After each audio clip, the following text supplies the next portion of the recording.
12. The Gorgons, sisters of stone and survival. When we hear Gorgon, Medusa usually steals the spotlight, but her two sisters, Stheno and Euryale, have their own share of mythological intrigue. Together, this trio of terrifying figures embodied the fears and mysteries of the ancient world. However, while Medusa is famous for being mortal, and unfortunately headless, Stheno and Euryale were immortal, ensuring their legend endured far beyond Medusa's tragic tale. The Gorgons were born from the primordial sea gods Perseus and Medusa, making them siblings to a host of other monstrous creatures, including Echidna and Cerberus. Their family tree reads more like a who's who of Greek horrors than a typical genealogy.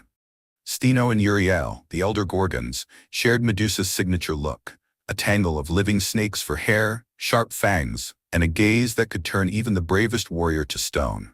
Yet Stheno and Euryale were far more than Medusa's backup singers. They were renowned for their savage nature. Stheno, in particular, was known as the most bloodthirsty of the trio. Euryale, on the other hand, was said to have an otherworldly wail so powerful that it could shatter the resolve of any who dared face her. Together they guarded their sanctuary in a remote part of the world, ensuring no one crossed them lightly. Unlike Medusa, Stheno and Euryale didn't have to worry about meeting their doom at the hands of a mortal hero. Their immortality made them even more fearsome, as they could not be outlasted or defeated. While Medusa's story has an air of tragedy and victimhood, Stheno and Euryale were unapologetically fierce. They weren't cursed mortals, they were born as symbols of primal power and danger, and they wielded that power with deadly precision. One myth recounts that even the gods steered clear of the elder Gorgons. Their home in the far reaches of the world, often described as a rocky, desolate island, was avoided by mortals and deities alike.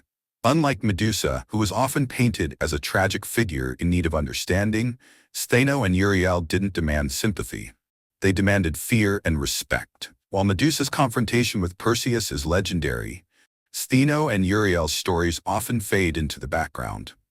Some versions of the myth suggest they tried to avenge Medusa's death by pursuing Perseus, though their efforts were thwarted by the tools and divine assistance he carried.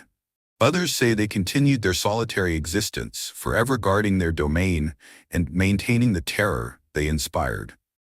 Interestingly, ancient depictions of the Gorgons often emphasize their monstrous features over any individual personality.